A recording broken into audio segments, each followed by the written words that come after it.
नमस्कार, राज की बात में आपका स्वागत है। जम्मू कश्मीर में विधानसभा के गठन के बाद पहला सत्र शुरू हुआ। 6 सालों के इंतजार के बाद उमर अब्दुल्ला को विधानसभा का मुंह देखने का मौका मिला। पीडीपी के भी नेता मौजूद थे और साथ ही कश्मीर घाटी के वो मौलाना गैंग भी शामिल था जो बार बार इंतजार कर रहा था सत्र की शुरुआत हो और हम फिर अपना एजेंडा लागू करने के लिए विधानसभा के अंदर हंगामा खड़ा करें ताकि ये अंतर्राष्ट्रीय मुद्दा बन जाए। इसके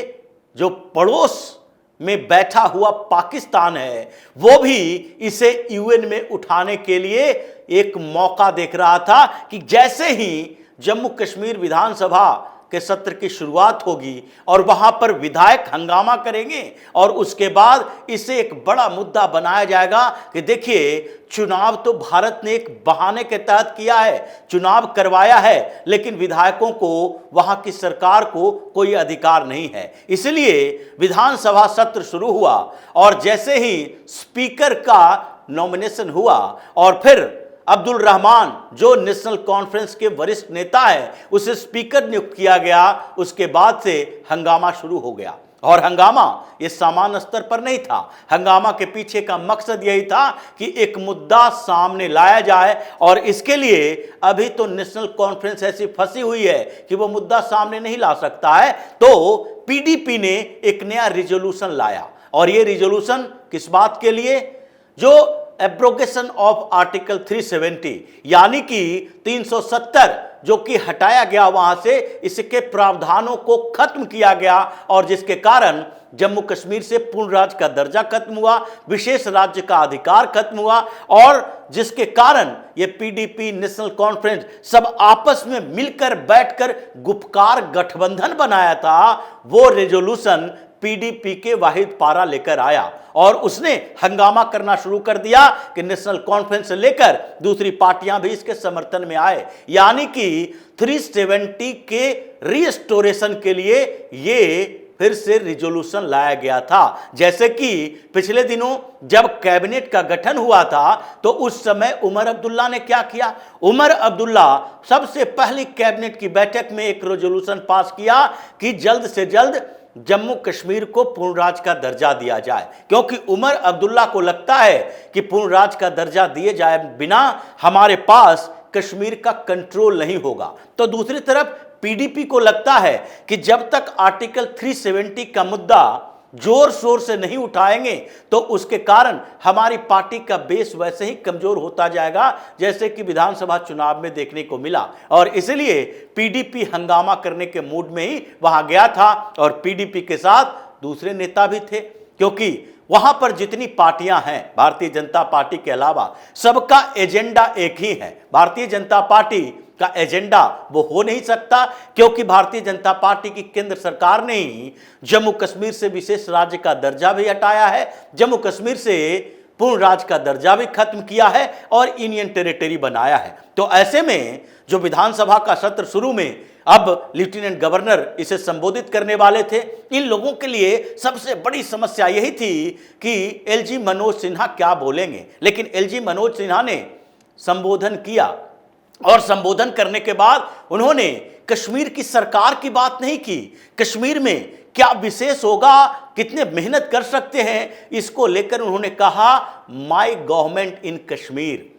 कश्मीर में हमारी जो सरकार है वो हर तरह का प्रयास करेगी। इन लोगों की हेकड़ी निकल गई, इन लोगों को लगने लगा कि कश्मीर की सरकार अब उस तरह की सरकार नहीं है जहां गवर्नर को उंगलियों पर घुमाते रहते थे, अब लेफ्टिनेंट गवर्नर है। और इन्होंने पिछले 4 दिनों से जिस तरीके की कश्मीर की पार्टियों की हेकड़ी निकाली है और जो नेशनल कॉन्फ्रेंस को खास करके ये बताया है कि उमर अब्दुल्ला ने जो संवैधानिक पद की शपथ ली थी, सीएम पद की शपथ ली थी और संविधान को साक्षी मानकर ये कहा था कि हम संविधान का पालन करेंगे, यूनियन टेरिटरी डे पर नहीं आकर उसका बहिष्कार करके उस शपथ के साथ छेड़छाड़ की है, संविधान का अपमान किया है और इसे सामान्य तरीके से नहीं लिया जाना चाहिए। इसी के कारण बौखलाहट में फारूक अब्दुल्ला भी मैदान में उतर गया था और फारूक अब्दुल्ला ने पिछले दिनों कहा कि कश्मीर में जो अटैक हो रहे हैं और जिस तरीके से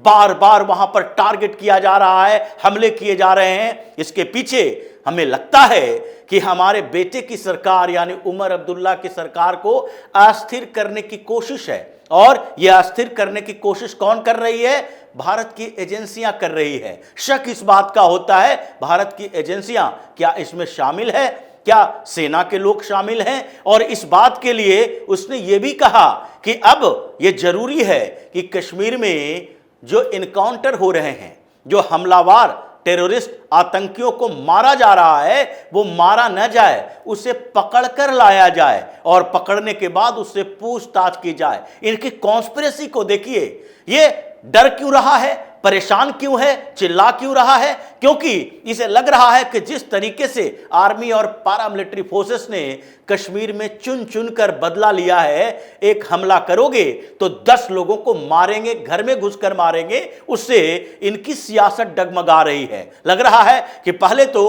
यहां पर सीएम नहीं था, इनकी पार्टी की कोई वैल्यू नहीं थी और इनकी पार्टी बराबर प्रोटेस्ट करती थी और सारी जिम्मेदारी दे देती थी किसके ऊपर? केंद्र सरकार के ऊपर। लेकिन अब इनका बेटा सीएम है और ऐसे में कश्मीर के लोग, घाटी के वो मौलाना जो कि इसके सपोर्ट में आए चुनाव के समय, वो भी सवाल करेगा कि आप तो सीएम बन गए हो, फिर भी कश्मीर में इतने जो हमलावर तो है ही, टारगेट किलिंग हो रही है, लेकिन आर्मी और पारामिलिट्री फोर्सेस जिस तरीके की कार्रवाई कर रही है उसमें तो आपको जवाब देना पड़ेगा। और इसलिए फारूक अब्दुल्ला को भी बाहर आना पड़ा। और ये 3-4 दिन से जो चल रहा था, लेफ्टिनेंट गवर्नर ने इन सारी पार्टियों की हेकड़ी निकाली, सीएम अब्दुल्ला को फटकार लगाई और उसके बाद क्या हुआ? उसके बाद विधानसभा का सत्र और उसमें स्पीकर का चुनाव करना था। स्पीकर तो चुन लिया गया, कोई विरोध नहीं, कोई अपोजिशन नहीं, बिल्कुल वॉइस वोट से ही चुन लिया गया। स्पीकर को अब्दुल रहमान को बना दिया गया। लेकिन इसके साथ ही फिर से एक रिजोल्यूशन, क्योंकि उमर अब्दुल्ला ने रिजोल्यूशन लाने के लिए जो परंपरा बनाई, कैबिनेट का पहला फैसला जो दिया कि हम स्टेटहुड के लिए रिजोल्यूशन लाते हैं, कैबिनेट से पास कर दिया, तो विधानसभा में पीडीपी को मौका मिला कि हम ये स्टेटहुड की बात नहीं करेंगे, स्टेटहुड तो अपने आप आ जाएगा जबकि आर्टिकल 370 को फिर से इंपोज किया जाएगा, रिस्टोर किया जाएगा। रेस्टोरेशन ऑफ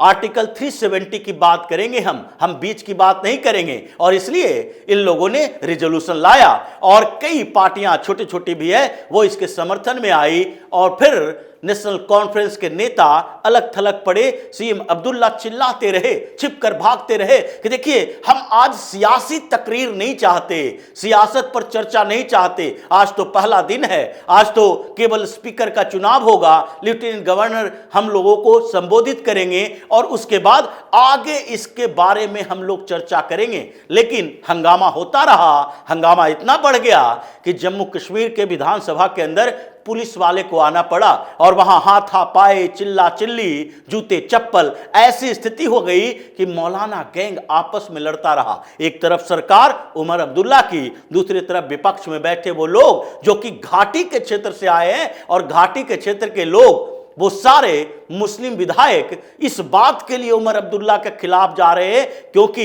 इसने तत्काल ही आर्टिकल 370 की बात नहीं की, तत्काल ये केवल कश्मीर पर कंट्रोल करने के लिए स्टेटहुड की बात की और इसलिए इन लोगों में आपस में झगड़ा शुरू हो गया, जिसके कारण लेफ्टिनेंट गवर्नर मनोज सिन्हा ने कहा कि ये सरकार जो है, ये सरकार बनी है तो इसका मतलब ये मत समझ लो कि ये सरकार बनी है तो वो सारी परंपराओं को उलट पुलट करके रख देगी। अभी विधानसभा के अंदर जिस तरीके का माहौल शुरू हो गया है, आगे के सत्र के लिए सोचना पड़ेगा और ये जो रिजोल्यूशन पर रिजोल्यूशन विधानसभा में पारित किया जा रहा है, ये रिजोल्यूशन किस आधार पर होना चाहिए? जहां तक विधानसभा की ताकत है, विधानसभा के जो अधिकार क्षेत्र में आते हैं उसी के लिए रिजोल्यूशन पास करो। ऐसा नहीं है कि आप उन आधार पर रिजोल्यूशन पास करोगे जिसका अधिकार ही आपके पास नहीं है। जैसे ममता बनर्जी की सरकार, जैसे केरल की सरकार अपने विधानसभा से